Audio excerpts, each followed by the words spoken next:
When Mr. Clark, a Scottish farmer, heard that the luxury cruise liner Titanic was to make its very first voyage, its maiden voyage, from the United Kingdom to the United States of America, he had a dream to be on the ship with his wife and his 5 children. He practically spent most of his life's savings to buy tickets for his entire family. Non-refundable tickets. Guess what? Just a week before the Titanic made its way to America, one of Mr. Clark's son was bitten by a dog. The doctor recommended that the boy be quarantined for his own safety and for the safety of others around him. Mrs. Clark suggested that he and the other children actually make their way on the trip. But Mr. Clark's conscience did not allow him to leave his wife and his ill son behind. Wednesday, the 10th of April, 1912, as the Titanic sailed forth from the Southampton port in Hampshire, England, Mr. Clark stood there crying tears of disappointment and frustration. All his money was gone, and none of them could make their way on the trip. Just 5 days later, on Monday, the 15th of April, when Mr. Clark heard news that the Titanic had sunk, having collided with an iceberg, he started looking for the dog.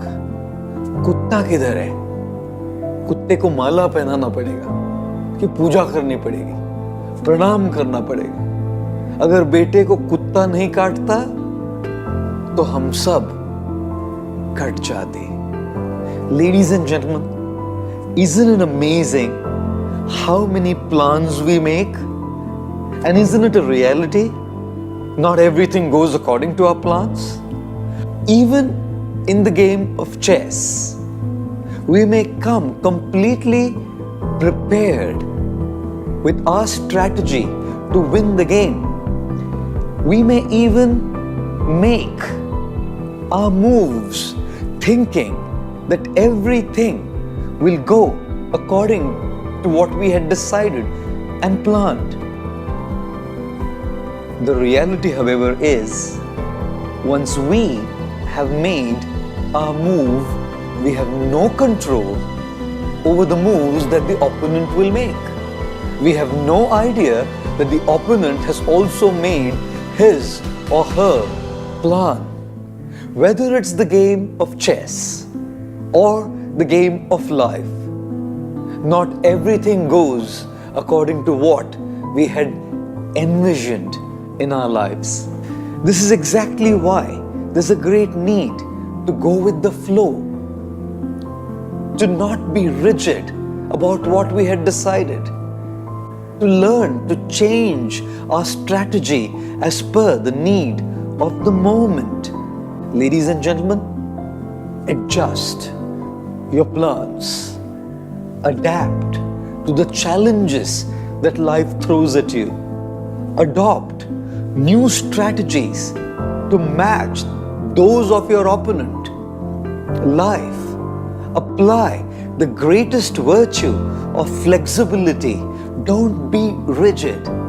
Let's learn a very important lesson from the river Ganga as she emanates from the Himalayan mountains with her plan to move and reach her destination. She is not rigid. She is extremely flexible. As sometimes mountains throw challenges in the form of rocks on her path, she does not stop. She will either go above them or under them, around them, but she keeps moving until she reaches her destination. Whatever challenge comes on your pathway, just keep moving. Thank you. Many times I say, some people are so poor so poor, so absolutely poor that all they have is money. If you want to truly know how rich and wealthy you are, then drop a tear and see how many hands actually come forth to wipe that tear. Ladies and gentlemen, our true wealth, our true richness is people, our connections with people, our interpersonal relationships with people. Isn't it often said that our net worth is equal to our net work? And when it comes to networking and our connecting to people, very often we just have the tendency to connect to a network with those apparently big guys, the more important ones, or as they call them, the big guns. And isn't it true that we do not want to rub shoulders with the apparently less important or the smaller guys? Even in the game of chess, if we simply network with the king or the queen or the bishop or the knight or the rook, and we do not pay attention to connecting and networking with these little pawns, who's going to play the role of the pawns? Even those little guys in the front are important. They play their respective roles to bring the ultimate victory to one who plays chess.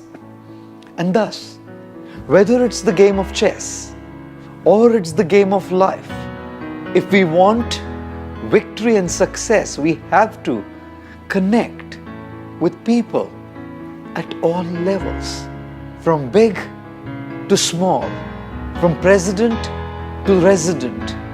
We have to network, connect, and have interpersonal relationships with everybody. A group of 70 scientists were working on a project as a deadline. These 70 scientists were so absolutely under pressure because of their hectic work and the deadlines. They were really finding it hard, but they were so loyal to their boss, they just kept going. One morning, one of the scientists came to the boss and said, "There's an exhibition in town and I promised my children to take them for the exhibition. Is it okay if I leave at 5:30? The boss said, "We're really working on a deadline, but since you've promised your kids, you can actually leave at 5:30. The scientist was happy. He continued to work in his office, and when he looked at his watch, he had been so involved and absorbed in his work, he saw it was already 8:30 p.m. Oh, he felt so guilty that he had promised his kids that he would take them for the exhibition, and he hadn't gone home at 5:30. He came to his boss's cabin and saw the boss was not there as well. The scientist packed his bag and came home. His wife was sitting in the living room reading magazines.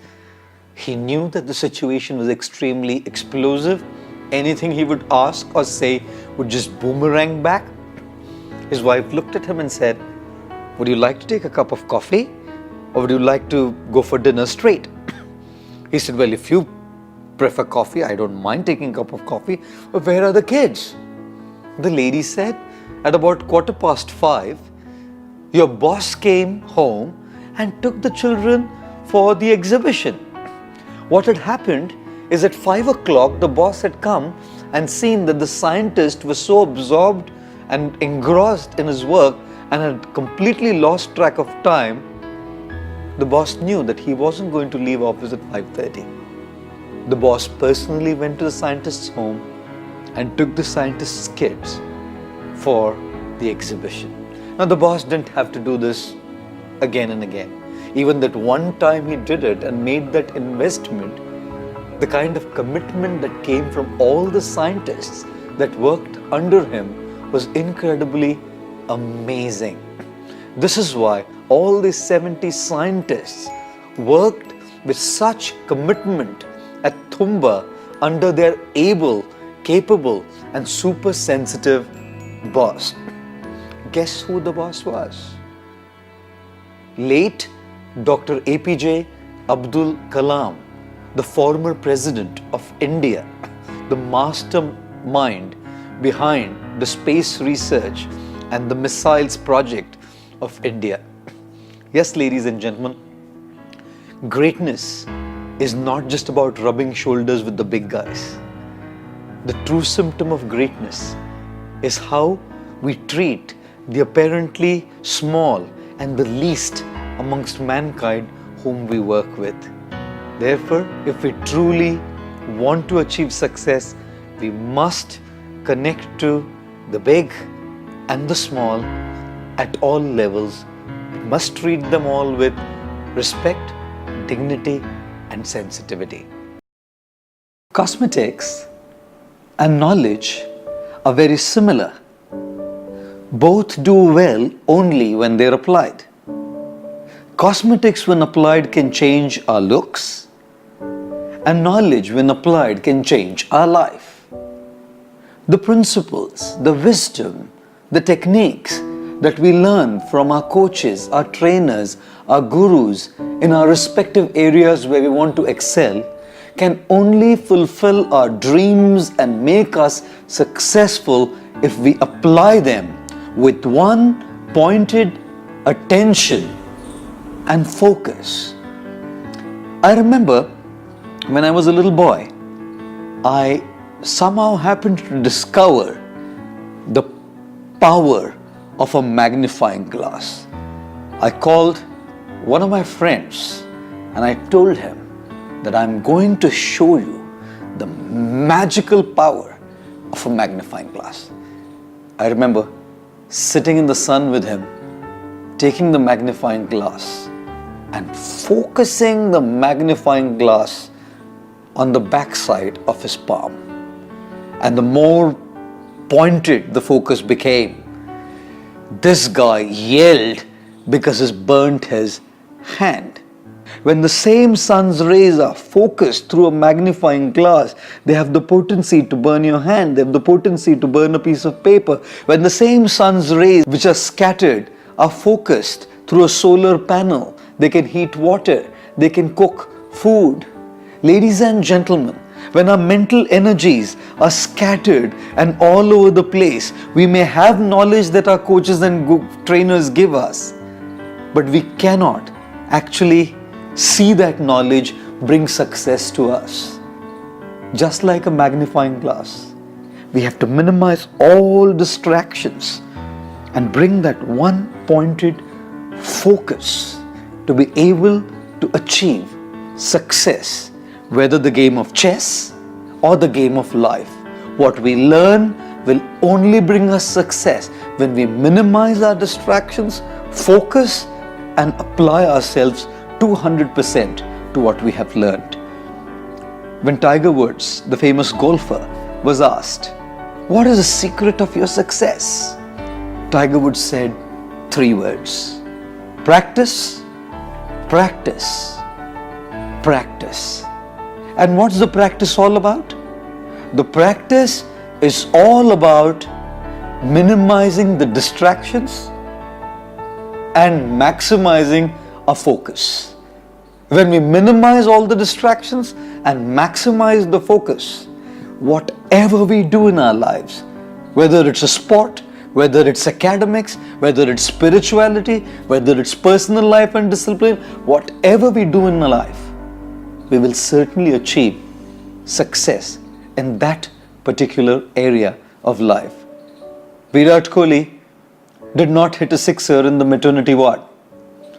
Cristiano Ronaldo did not start hitting goals in the maternity ward. Vishwanathan Ananda did not come in the maternity ward and started to play the game of chess.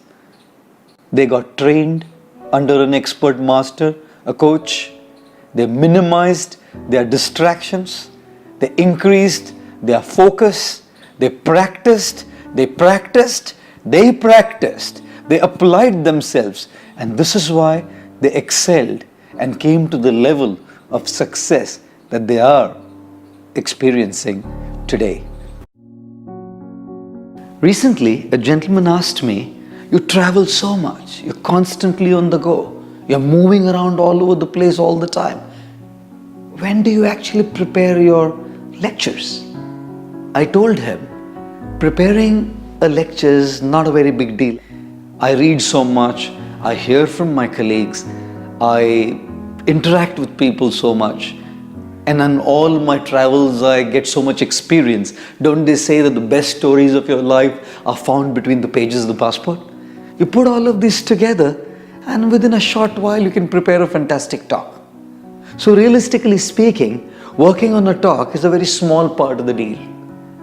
Working on myself is a large part of the deal. To be spiritually inspired, to be intellectually nourished, to be emotionally satisfied. That's the large part of the deal. Because it's not our words or our works that create an inspiring impact on the people whom we serve. It's who we are, our experience, how we feel internally is what we are actually giving people. And this is why, like in the game of chess, if we want to win the game, we can't always just move forward. Sometimes we have to move backwards to be able to get that time to rejuvenate and revitalize ourselves, to be able to actually get that time to reflect and strategize how to move forward with double the force and double the impact. Don't we always find that when an arrow is shot, it's pulled backwards so that when it is shot, it can go with its full potential and double the force towards its target? And in order to take that step backward, we could do it in two different ways. I call it conscious opportunities or crisis opportunities. Conscious opportunities means we know that it's important to step backwards and work on ourselves. We give it the necessary priority. Don't they say where attention goes, energy flows? So we consciously create that opportunity to take a break. We take a break before we break down so that we can come back with inspiration to relaunch ourselves. And then there is crisis opportunities, which means when crisis happens, when calamity happens, we transform that crisis into an opportunity to work on ourselves. Steve Jobs, when he was chucked out of Apple Incorporation that he himself had formed and established, he loved his work. In that time, he worked on himself. He found the love of his life and made that relationship strong. He created Pixar and Next Animation. And when Apple hired him back, he came back with double the force. This is how we find the kind of incredible technology that Apple has been able to contribute to the world. Winning the game of life or winning the game of chess means not to just keep moving forward, but also to move backwards. I say always, moving backwards is not a sign of weakness or cowardice. I feel it's the greatest expression of wisdom. We press the pause, not because we want to pause. We press the pause because we want to press the play and come back with double the energy, double the force, and double the impact in order to achieve what we want to achieve in our lives. Life is a game, and if you want to win, play it well. How do you play a game well? By mastering it. And how do you achieve mastery in a game? By learning the game from a master who has himself or herself gained mastery in that particular game. When we get trained from such an expert coach, he or she, by his or her experience, expertise, wisdom, realization, can impart to us the principles, the techniques, the subtleties, the nuances, the nitty-gritties of that particular trade. For example, if one wants to learn the game of chess, one can take lessons from a book. Now, what the book can offer us is the text. But what a master can offer us is the context in which the text actually gets its depth and its meaning. When we approach an expert, experienced, wise, realized master, he or she can invest in our strengths and help those strengths grow and flourish. Such a master can even spot and identify our weaknesses and probably transform those weaknesses into our strength.